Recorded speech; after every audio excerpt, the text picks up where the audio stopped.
Shalom, selamat pagi semuanya. Bersyukur, berterima kasih hari ini kita boleh bangun lagi dengan tubuh yang diberkati, dengan kekuatan kesehatan yang baru, dan kita boleh bersama-sama datang menghampiri tahta kasih karunia Tuhan, menaikkan pujian, syukur, penyembahan kita, menyediakan tahta bagi Allah kita. Karena firman Tuhan berkata bahwa Allah bertahta di atas pujian umat-Nya. Dan kita mau memberi yang terbaik, dan Tuhan dipermuliakan.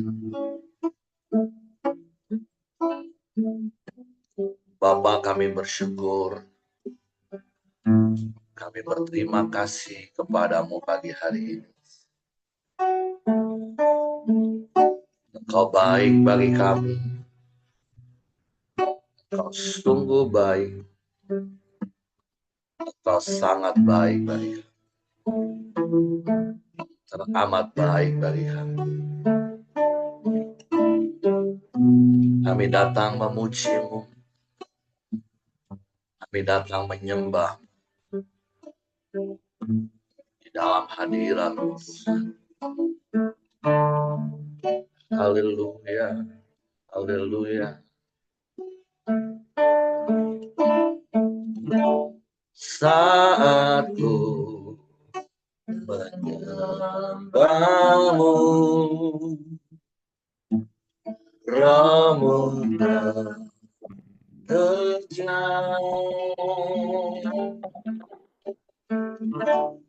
Saat ku memuji-Mu, Kau bertata di atas pujian. Setelah kami menyembah-Mu, saat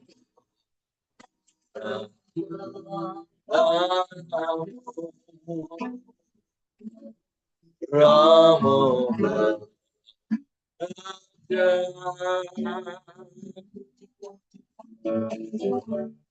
Saat ku memuji-Mu, Kau bertata di atas pujian. Ku angkat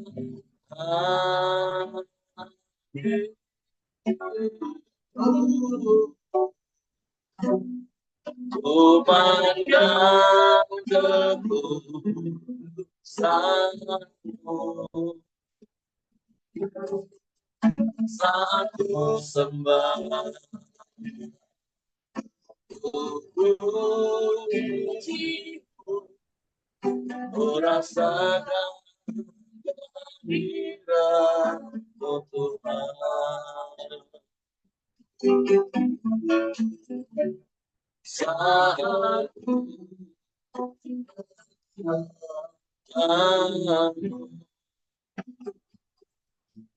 Roh-Mu bekerja.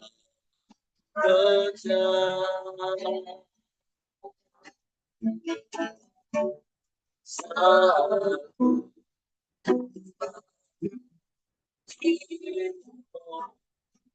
Kau bertata di atas pujian. Ku angkat hatiku, ku pandang kekudusan-Mu, saat ku sembah, ku puji-Mu, ku rasakan kehadiran-Mu Tuhan. Ku angkat hatiku, amin. Ku pandang kekudusan-Mu, saat ku sembah, ku puji-Mu, ku rasakan kehadiran Aku angkat hatiku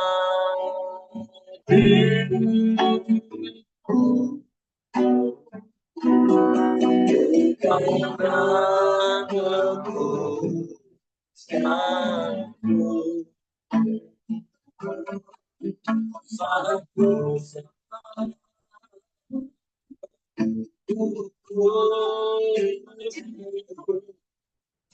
rasakan kehadiranmu Tuhan, ku rasakan kehadiranmu Tuhan, ku rasakan kehadiranmu Tuhan.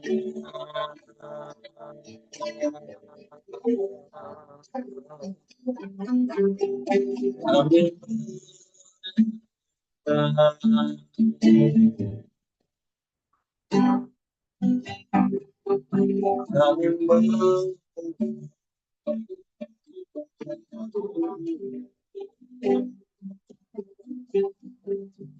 meninggikan namamu,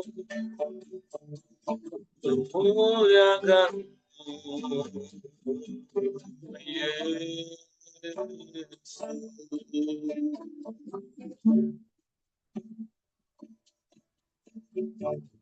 Sebab Engkau yang bertahta di atas persidangan kami umat. Sebab Engkau yang bersemayam di atas penyembahan kami umat. Kami datang kepadamu,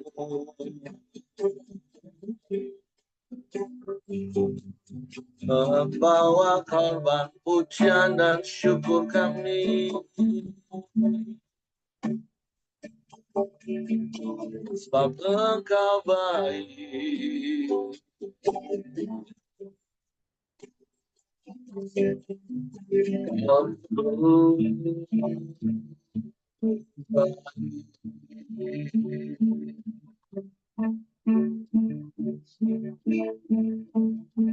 teramat baik.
Terpujilah namamu, terpujilah namamu, Yesus.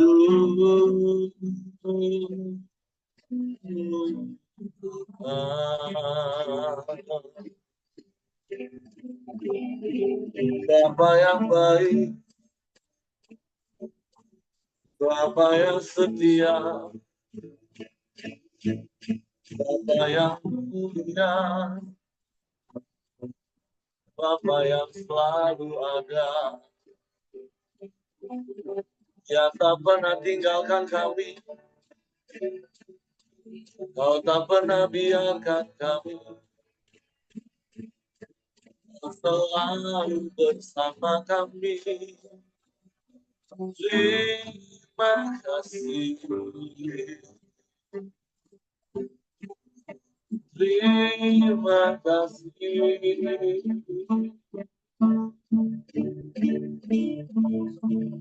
Terpujilah namamu,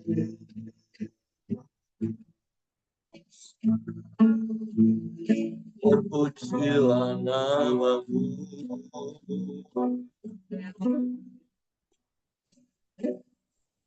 Sebab hanya Engkau yang layak dipuji, disembah. Engkau yang layak ditinggikan, diagungkan selamanya. Haleluya.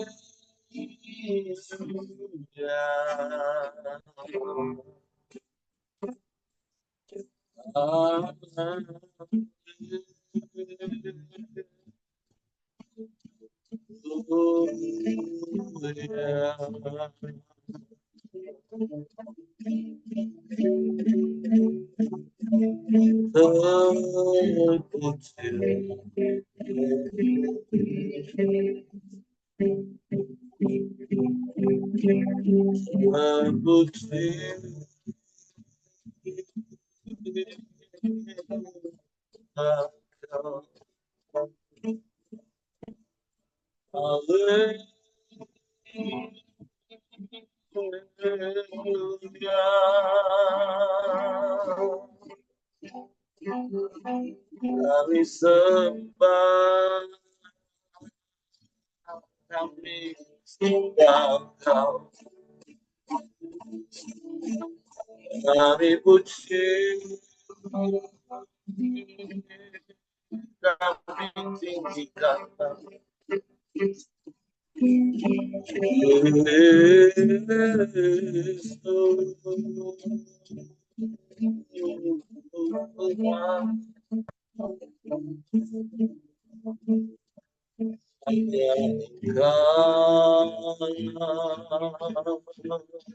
Satu-satunya, dan tidak ada yang lain selain Engkau. Tidak ada yang sama seperti-Mu. Engkau Allah yang berkuasa di bumi, di surga. Engkau yang berdaulat penuh kasih. Engkau yang mengatur segala macam masa dan cuaca. Engkau yang mengatur segalanya. Kami bersyukur.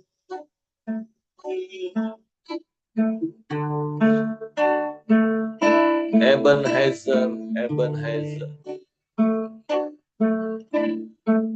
Sampai sejauh ini Kau yang menolong kami. Dan tak pernah terlambat pertolongan-Mu, Tuhan. Sungguh kami bersyukur. Terima kasih. Terima kasih.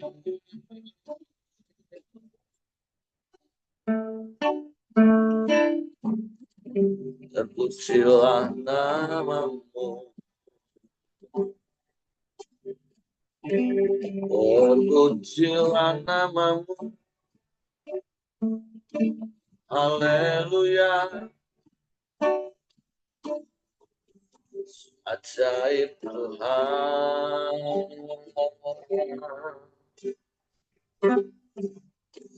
Ajaib Tuhan. Mulialah namamu. ajaib perbuatanmu. Kami menyembah.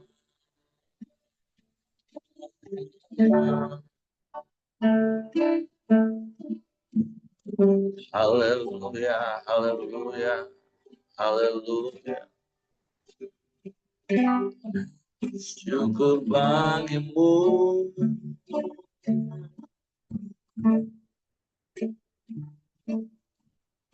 Syukur Tuhan.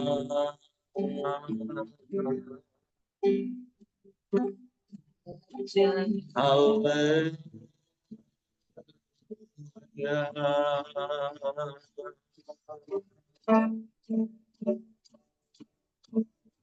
Ya Allah baik. Sungguh baik Engkau. Tiada yang sepertimu. Tiada yang lain, hanya Engkau.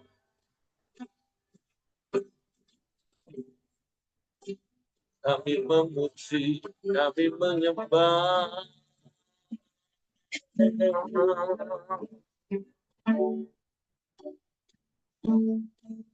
Haleluya.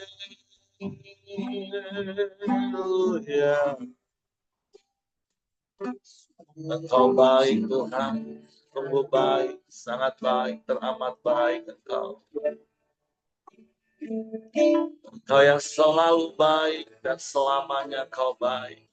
Dan kami bersyukur punya Allah yang seperti tak berkesudahan kasih setiamu, tak habis-habisnya rahmat.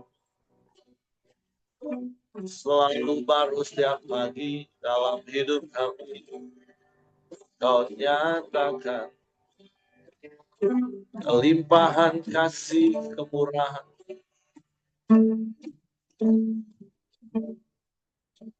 Terpujilah namamu.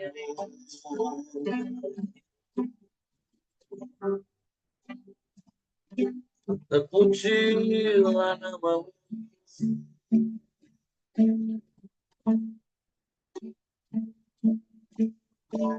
Haleluya.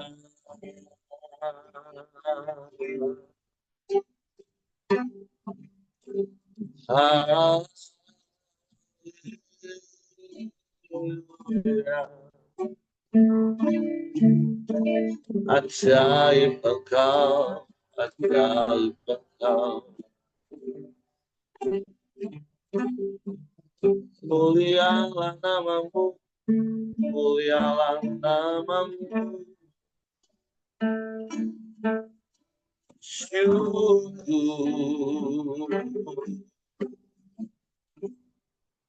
Kami aman di dalam-Mu Tuhan. Kami tenang di dekat-Mu ya Allah. Sebab daripada mula keselamatan kami. Sebab Kau kota benteng yang teguh, tubuh pertahanan, aman di dalam-Mu, aman di dalam-Mu, di dalam kerajaan-Mu yang tak tergoncangkan oleh apapun juga. Sebab kami mau terus tinggal di dalam-Mu,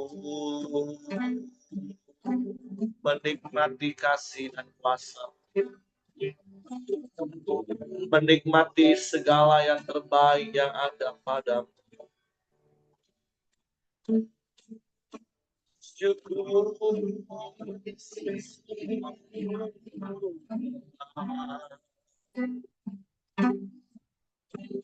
Haleluya.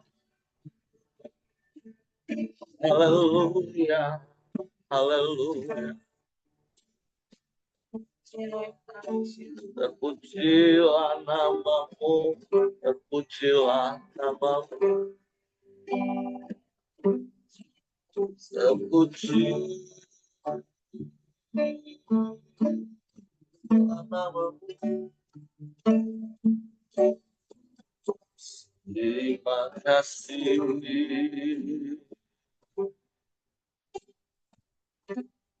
Kami bersyukur.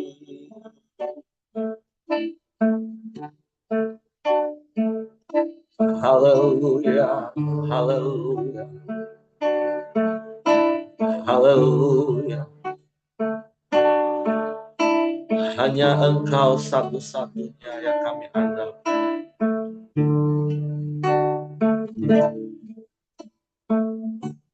Sebab Engkau sumber segala sesuatu bagi kami. Sebab Engkau Tuhan yang setia. Engkau yang tidak pernah berubah dulu, sekarang, bahkan sampai selama-lamanya. Sebab itu kami mau terus berharap kepada-Mu, percaya kepada-Mu, mengandalkan Engkau. Dan hanya Engkau saja. Tidak ada yang lain, Tuhan. Engkau Tuhan yang setia. Amin.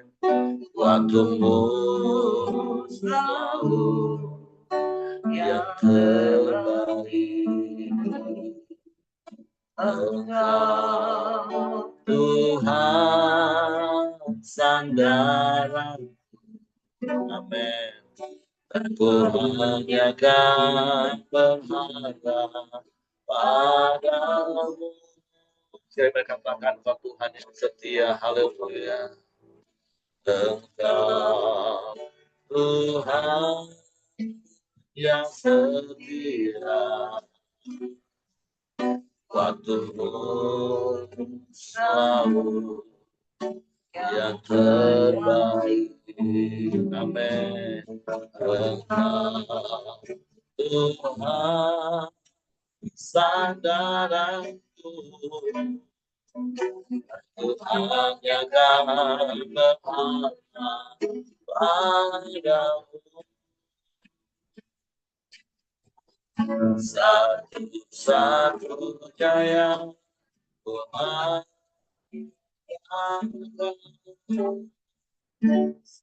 satu-satunya yang ku percaya. Engkau sumber kekuatan, sumber pengharapan, sumber gerak.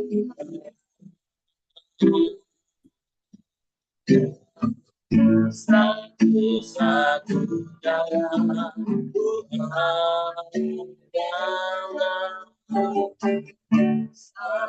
satu-satunya yang percaya.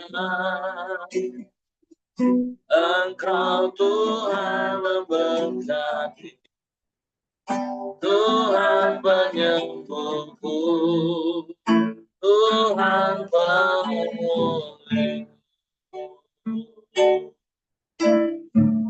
Amin, amin, haleluya. Engkau Tuhan yang setia. Waktu-Mu selalu yang terbaik. Engkau Tuhan sandaranku, yang Tuhan yang akan berharap padamu. Satu-satunya yang Tuhan akan, satu-satunya yang percaya. Engkau sumber kekuatan, sumber pengharapan, sumber kedamaian. Amin. Satu-satunya yang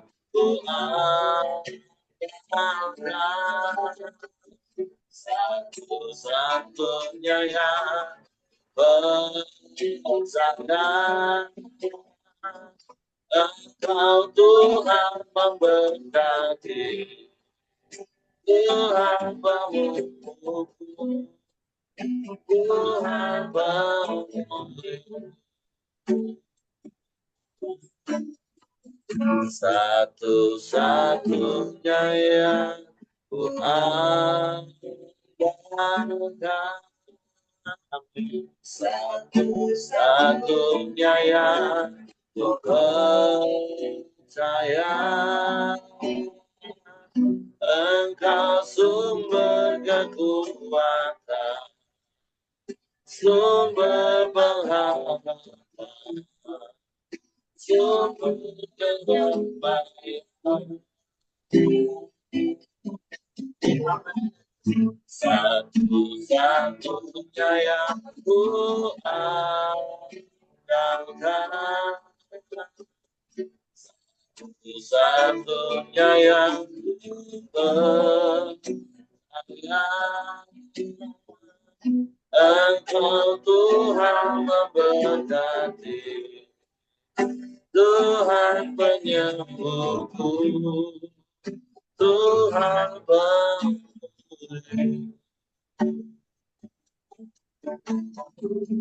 Engkau Tuhan memberkati, Tuhan penyembuhku, Tuhan pemulihku. Amin, amin, haleluya. Engkau Tuhan memberkati, Tuhan penyembuhku, Tuhan pemulihku.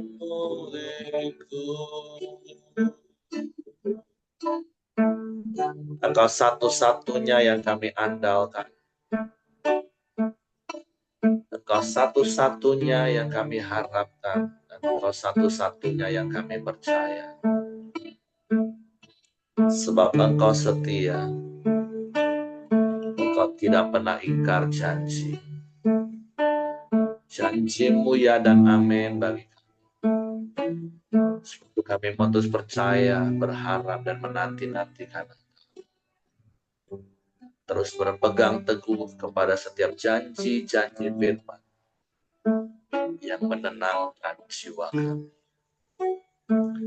Untuk pagi hari ini kami siapkan hati kami lagi untuk firman.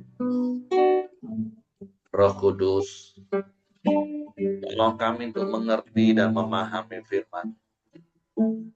Sehingga kami percaya firman dan kami melakukannya dalam hidup kami. Dalam nama Yesus kami sambut firman. Haleluya.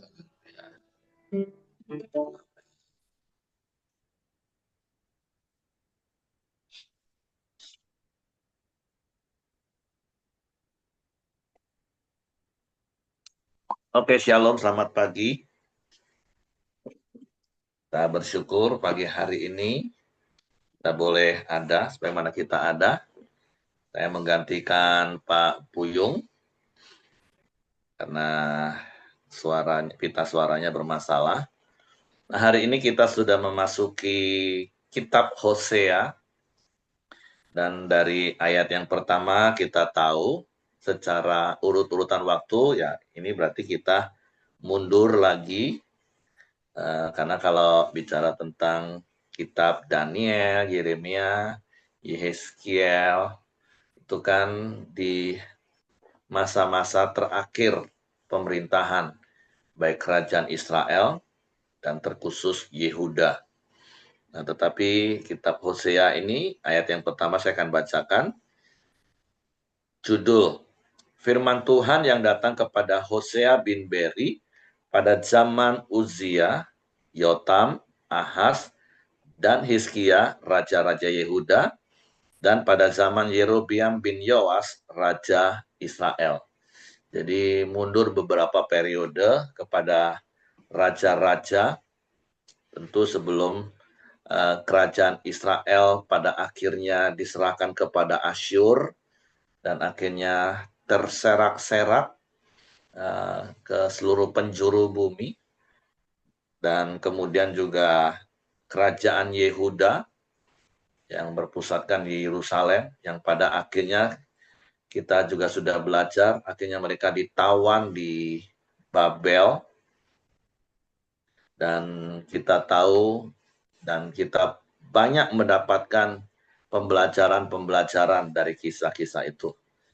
Nah, hari ini kita akan mulai masuk di dalam kitab Hosea, dan tentu sekali lagi prinsip mendasar yang terus saya akan sampaikan supaya ini benar-benar lengket di hati kita, bahkan kita bisa menjelaskan kepada orang-orang percaya yang lain supaya mereka memiliki paradigma sudut pandang yang benar tentang Alkitab itu sendiri.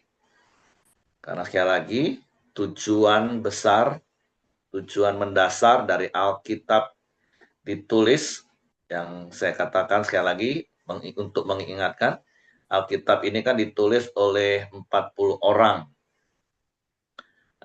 dalam rentang waktu 1.500 tahun. Jadi di dalamnya itu ada kisah-kisah sejarah, ada sastra, ada nubuatan, ada penglihatan. Dalam rentang waktu 1.500 oleh 40 orang yang berbeda, beda zaman, beda gaya, dan beda segala sesuatunya. Dan kemudian di abad pertama itu dikanonisasi oleh bapak-bapak gereja dan sampai hari ini diakui sebagai firman Tuhan, Alkitab yang sudah lengkap yang kita pegang hari ini, Kejadian sampai Wahyu.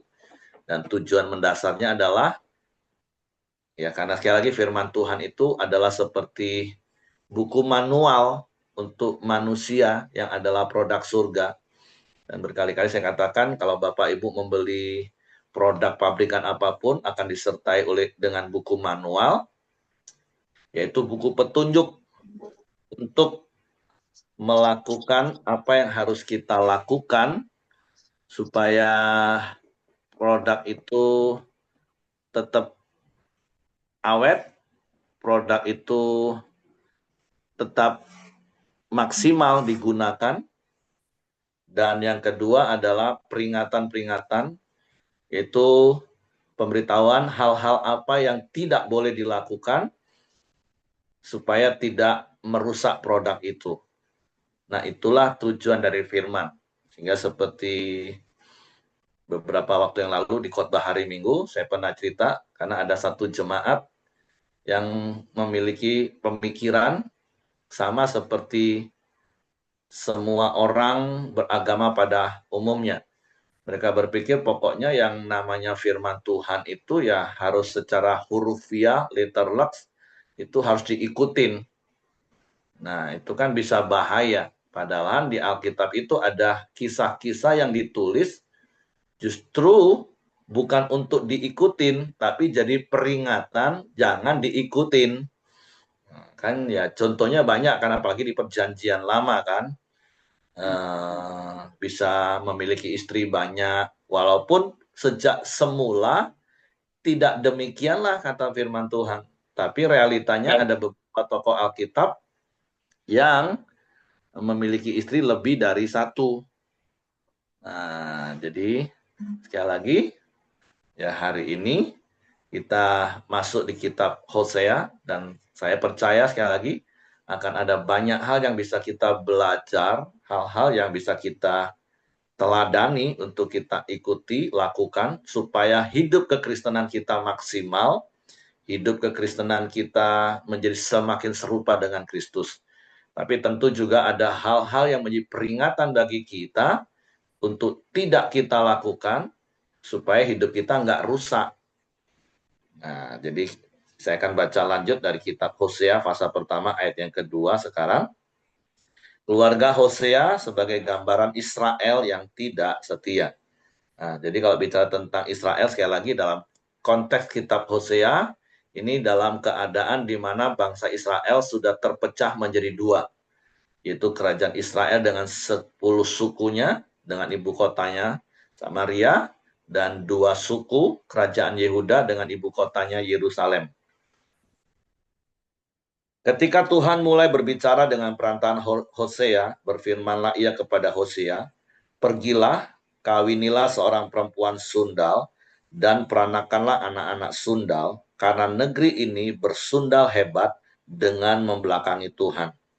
Maka pergilah ia dan mengawini Gomer binti Diblaim, lalu mengandunglah perempuan itu dan melahirkan baginya seorang anak laki-laki.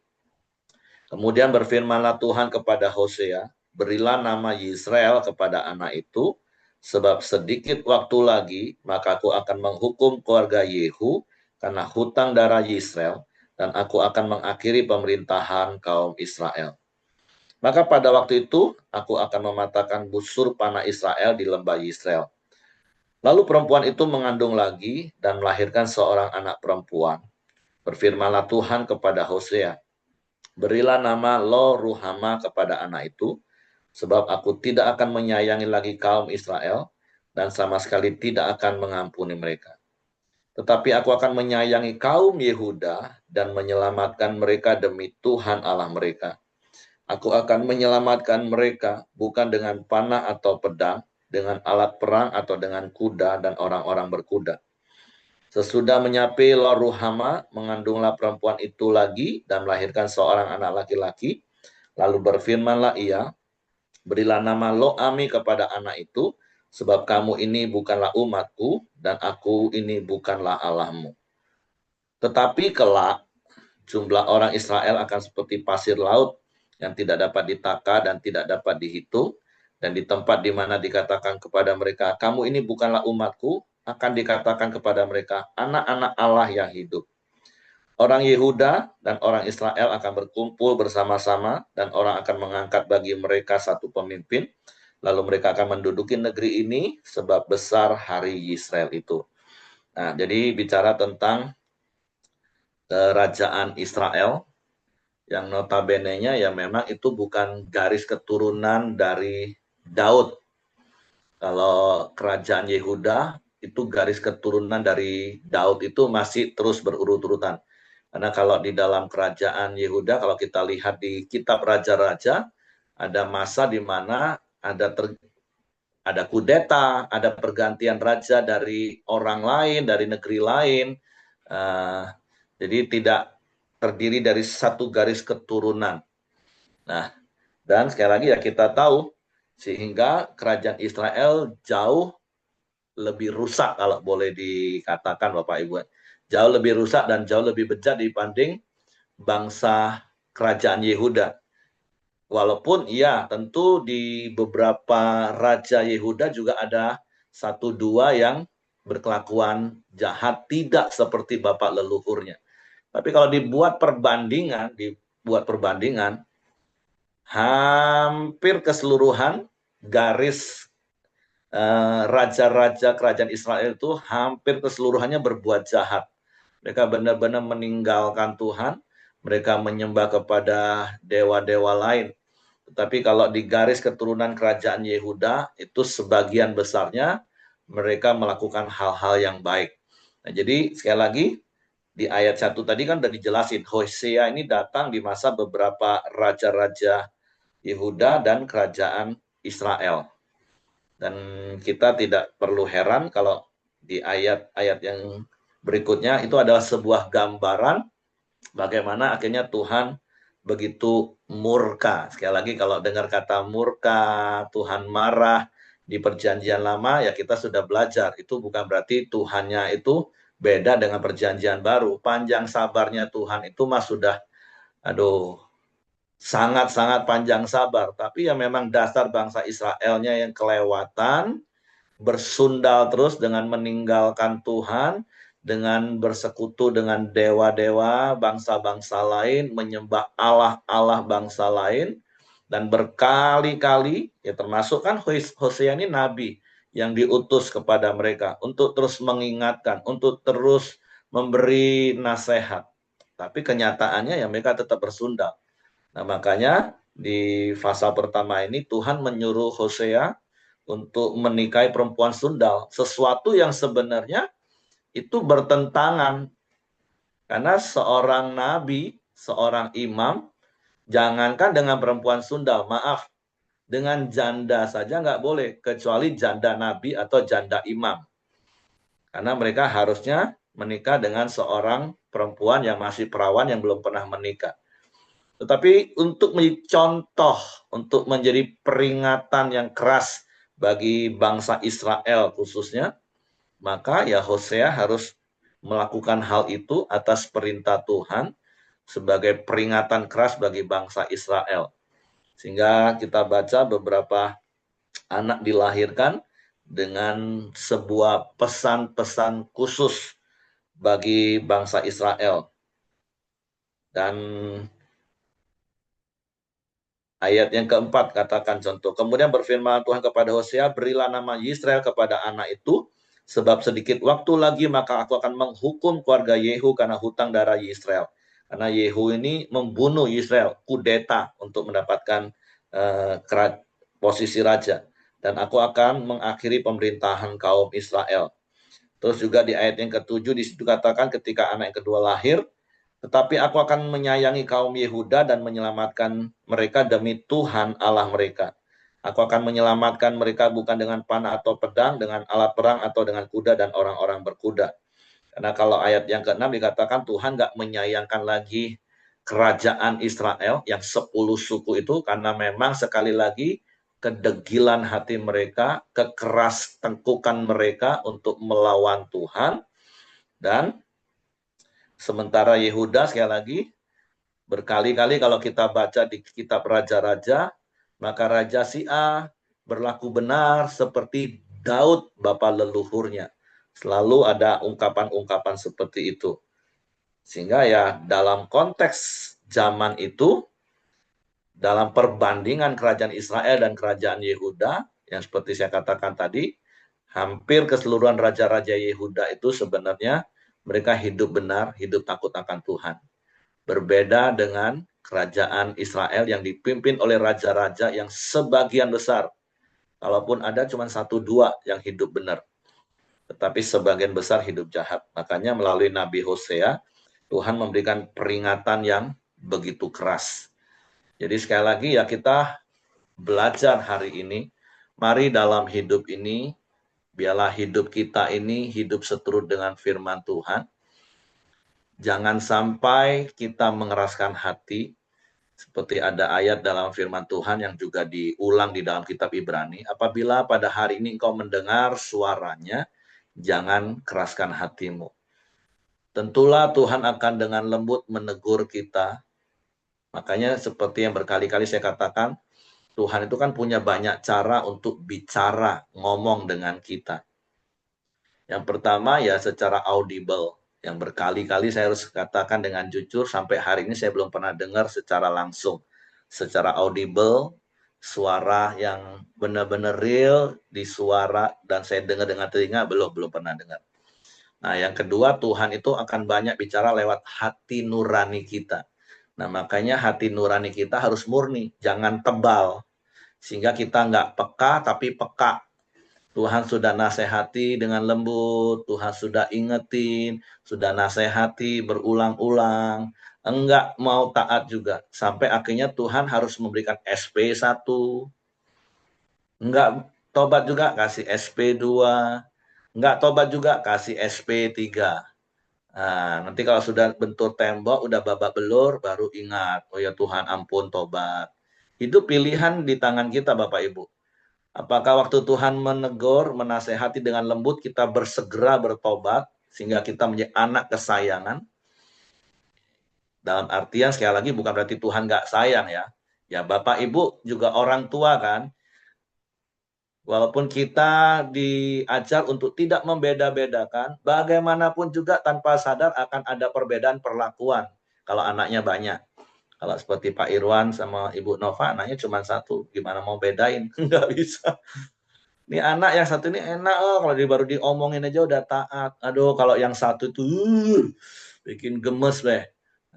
Makanya kadang kalau yang satu nggak minta pun kadang ya kita beri, kalau yang satu kaget dulu. Tunggu hati Bapak senang dulu. Lagi tidak senang kaget lah. Tanpa sadar, ya itu perlakuan. yang normal, yang wajar sebenarnya. Nah, makanya dari sisi kita sebagai anak Tuhan, ya mari. Kalau perlu ya jangan sampai dapat nasihat, teguran lah. Lakukan saja apa yang Tuhan perintahkan. Itu jauh lebih baik dan harusnya seperti itu. Idealnya seperti itu. Maunya Tuhan seperti itu. Kita orang tua maunya kita anak juga seperti itu. Nggak perlu dinasehati, nggak perlu diomelin. Walaupun kenyataannya jarang juga ada anak yang nggak diomelin. Makanya berkali-kali kalau dulu waktu anak-anak kecil ya saya selalu cuma ngomong gini, ya kalau kamu nggak mau papa mama ngomel, gampang kok. Satu aja caranya. Contoh, kalau kamu nggak mau tiap pagi diomelin, ayo bangun sekolah nanti telat. Kalau kamu nggak mau diomelin, gampang. Bangun aja sebelum papa mama omelin bangun. Langsung siap mandi, beres-beres. Udah otomatis papa mama nggak akan ngomel. Papa mama nggak akan ngomongin terus. Nah, bukankah kita juga seperti itu Bapak Ibu? Kalau seandainya hidup kekristenan kita taat, lakukan firman Tuhan. Tuhan tuh nggak perlu ngomel terus. Tuhan tuh nggak perlu kasih teguran kita. Nggak perlu kasih SP1, SP2, SP3. Nanti udah dalam situasi sulit baru teriak, Tuhan, Tuhan, tolong. Nggak perlu harusnya. Tapi ya kalaupun kita nggak melakukan semua perintah, ada satu dua yang kadang kita bandel dan Tuhan masih ingetin kita, bersegeralah bertobat. Ya jangan seperti bangsa Israel, kerajaan Israel maksudnya. Akhirnya mereka ya diserahkan kepada bangsa Asyur dan hilang, terserak-serak ribuan tahun. Ya baru kumpul lagi ya di zaman, di era modern ini. Nah, kalau kerajaan Yehuda kan ya kita tahu di Yeremia, Yeskiel, Daniel kemarin mereka akhirnya ditawan di negeri Babel 70 tahun. Tapi di zaman Ezra, Nehemia, mereka kembali ke daerah Israel. Walaupun akhirnya kemudian tahun 70 ketika Jenderal Titus musnahkan, ya benar-benar terserak lagi. Dan kemudian baru terkumpul lagi di tahun 48, dimulai kumpul lagi sampai hari ini kerajaan Israel. Itu utuh 12 suku lagi. Nah, tapi kalau bicara tentang ayat 10, tentu ini bukan hanya bicara Israel modern sekarang yang sudah berkumpul utuh lagi 12 suku di tahun 1948 sampai hari ini. Tapi tentulah ayat 10 dan 11 ini juga bicara tentang kita sebagai orang Israel rohani. Karena ayat 10 katakan, tetapi kelak jumlah Israel akan seperti pasir laut. Jumlah yang sangat banyak. Kalau Israel jasmani hari ini, itu jumlahnya nggak banyak, cuma berapa juta Bapak Ibu. Tapi di bumi ini, Israel rohani itu begitu banyak. Karena kan mereka akan disebut anak-anak Allah. Kita tahu Yohanes 1 ayat 12 katakan, orang yang percaya kepada Yesus itu diberi hak untuk menjadi anak-anak Allah. Ya bersyukur, kita yang tadinya jauh, kata Paulus, sekarang menjadi dekat. Kita yang dulunya bukan anak, sekarang jadi anak. Kita dulunya zaitun liar, sekarang kita dicangkokkan kepada zaitun yang asli itu. Jadi di perikop yang terakhir dari pasal ini ya kita mau bersyukur bahwa janji tentang keselamatan itu kita alami melalui karya salib di dalam Kristus Yesus. Kita menjadi Israel rohani, kita menjadi anak-anak Allah. Dan kita bersyukur dan kita mau terus jaga status itu sampai akhir hidup kita. Kita mau tetap berpegang teguh sampai akhir hidup kita bahwa kita ini adalah anak-anak Allah. Kita ini Israel rohani. Dan tentunya sekali lagi sebagai Israel rohani, Paulus juga pernah mengingatkan dengan tegas kepada jemaat di Roma. Kalau Tuhan saja tidak menyayangkan, dalam tanda kutip, tidak menyayangkan Israel jasmani, mereka dicabut dan dipatahkan. Apalagi kita ini cuma cangkokan, tahu dirilah Bapak Ibu. Jangan suka-suka kebablasan. Wah, makanya saya selalu ingatkan 1 Yohanes 1 ayat 9. Ayat itu katakan, jika kita mengaku dosa kita, dia adalah setia dan adil.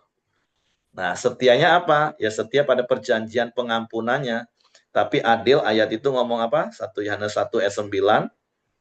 Ia adalah setia dan adil sehingga karena kesetiaannya ia akan mengampuni segala dosa kita karena kesetiaan Tuhan. Tapi karena keadilannya dia akan menyucikan kita dari segala kejahatan. Nah, itu proses Bapak Ibu. Menyucikan itu proses. Kan di kitab Daniel kita tahu akan ada pengujian, penyucian, penyaringan, dan penyucian, pemurnian. Itu proses seperti emas. Jadi ya kalau kita lakukan lagi perbuatan dosa, ya kita minta ampun, iya Tuhan setia. Tuhan akan ampuni dosanya. Tapi proses penyuciannya ya jalani Bapak Ibu. Jadi jangan salah menafsirkan ayat. Wah pokoknya Tuhan setia, Tuhan ampuni. Ya buat dosa lagi ampuni. Bukan. Ayat ini sudah jelas setia dan adil. Sehingga karena kesetiaannya dia mengampuni, tapi karena keadilannya dia menyucikan kita dari segala kejahatan. Artinya kejahatan kita ini harus dibuang satu-satu. Dan itu proses, konsekuensi yang harus ditanggung. Oleh sebab itu, mari Bapak Ibu seperti saya katakan di awal tadi, ya berusahalah jangan sampai Tuhan kasih nasihat, teguran, SP1, SP2, SP3. Lebih baik jadilah anak yang taat. Seperti bahasa di dalam kitab Samuel. Lebih baik dengar-dengaran daripada korban. Lebih baik kita dengar perintah Tuhan, taat lakukan. Sudah. Karena itu yang Tuhan cari. Bukan korban persembahan. Bukan berarti nggak memberikan korban persembahan, Bapak Ibu. Karena orang yang mengasihi Tuhan, orang yang taat kepada Tuhan akan memberikan korban persembahan. Tapi jangan pernah berpikir dengan kau memberikan korban persembahan, kau bisa melanggar firman Tuhan. Itu maksudnya Bapak Ibu. Karena ingat, kita ini sekarang anak Allah. Karena janji keselamatan itu sudah digenapi 2000 tahun yang lalu melalui Yesus Tuhan kita. Oke, itu saja yang saya sampaikan pagi hari ini. Ini sebuah pembelajaran bagi kita. Saya serahkan kembali kepada Hengki. Ya, terima kasih Pak Heri. Mari kita masuk dalam doa kita. Silakan, Ko Hendra. Nanti tutup sama Pak Heri. Mari kita masuk dalam doa kita. Bapak, terima kasih kami bersyukur Tuhan buat pagi ini Tuhan. Kami telah menyelesaikan program diri kami Tuhan. Kami telah memuji menyembah-Mu Tuhan. Biar itu boleh menyenangkan hati-Mu Tuhan. Terima kasih Tuhan buat firman-Mu pagi ini Tuhan yang menentukan kami Tuhan. Untuk kami tetap taat dan setia padamu Tuhan. Terima kasih juga Tuhan buat Pak Heri yang telah menyampaikan firman-Mu Tuhan. Biar Tuhan berkati Tuhan. Tuhan berikan dia kesehatan dan juga berkat-Mu buat keluarganya Tuhan. Berkati istri dan anak-anaknya Tuhan dimanapun mereka berada Tuhan. Dan juga Tuhan berdoa juga Tuhan buat ayahnya Ko Heri ya Tuhan, Pak Ongko. Biar Tuhan terus pulihkan Tuhan, berikan kekuatan Tuhan kepada dia Tuhan. Terima kasih, biar pemulihan-Mu sempurna Tuhan di dalam nama Yesus. Dan juga Tuhan buat Kompuyung Tuhan yang masalah di pita suaranya Tuhan. Biarlah Tuhan, bila-bila-Mu menyembuhkan Tuhan, pemulihan-Mu sempurna dalam hidup Kompuyung Tuhan. Terima kasih, kami melepaskan kesembuhannya di dalam nama Yesus Tuhan. Dan juga Tuhan buat Ibu Dorcas ya Tuhan, biarlah Tuhan pemulihan juga-Mu sempurna Tuhan atas hidupnya Tuhan. Berkati setiap kemo yang dijalani Tuhan, biar Tuhan campur tangan selalu Tuhan dalam hidupnya Tuhan. Berkati juga anaknya Tuhan. Terima kasih Bapak. Kami juga berdoa Tuhan buat bangsa Indonesia, buat negara Indonesia Tuhan. Kami melepaskan berkat buat negara Indonesia Tuhan. Di dalam nama Yesus Tuhan. Biarlah Tuhan juga memberkati para pemimpinnya Tuhan, dari Presiden, Wakil Presiden, hingga jajaran terendahnya Tuhan. Tuhan berikan hikmat dan roh yang takut akan Kau Tuhan, dalam mereka memimpin, dalam mereka mengambil setiap keputusan yang diambil Tuhan. Biarlah boleh mensejahterakan seluruh rakyat Indonesia ini Tuhan. Terima kasih Tuhan, kami serahkan Tuhan negara Indonesia ini ke dalam tangan Tuhan. Dan juga Tuhan buat kota kami, Tuhan juga berkati kota kami yang kami tinggal, dan kota Jambi Tuhan. Bila ada melepaskan berkat juga Tuhan, dan daripada-Mu Tuhan. Terima kasih Bapak. Mari kita masuk dalam doa Bapa kami pagi ini. Bapa kami di surga, kuduslah nama-Mu, datanglah kerajaan-Mu, jadilah kehendak-Mu di bumi seperti di surga.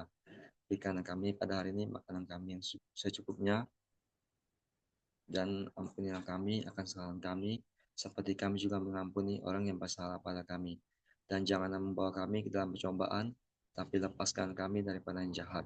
Karena Engkau yang punya kerajaan, kuasa, dan kemuliaan sampai selama-lamanya. Amin. Kami bersyukur, kami berterima kasih kepadamu buat hari baru yang kau jadikan bagi kami. Dan biarlah sepanjang hari ini kami berjalan di dalam jalan-jalan kebenaran-Mu, mentaati setiap perintah-perintah-Mu, sehingga kami menikmati janji-janji firman-Mu digenapi dalam hidup kami. Kami mau terus menjaga hati kami untuk memiliki hati yang taat karena kami mengasihi Engkau, sehingga kami mentaati setiap perintah dan kehendak-Mu, sehingga kami bertindak sesuai dengan isi hati-Mu, dan Engkau dipermuliakan dalam hidup kami. Terima kasih, tutup bungkus kami dengan kuasa darah Yesus, malaikat-malaikat tempat tinggal kami, menyertai keluar masuk kami sepanjang hari ini dalam seluruh aktivitas kami, dan Engkau dipermuliakan. Terpujilah nama-Mu, biarlah kasih karunia Bapa, damai sejahtera dari Yesus Kristus, serta pimpinan persekutuan Roh Kudus menyertai kita sekalian mulai hari ini sampai Maranatha, Dia Yesus datang kali yang kedua. Di dalam berkat nama Tuhan Yesus Kristus. Haleluya. Amin.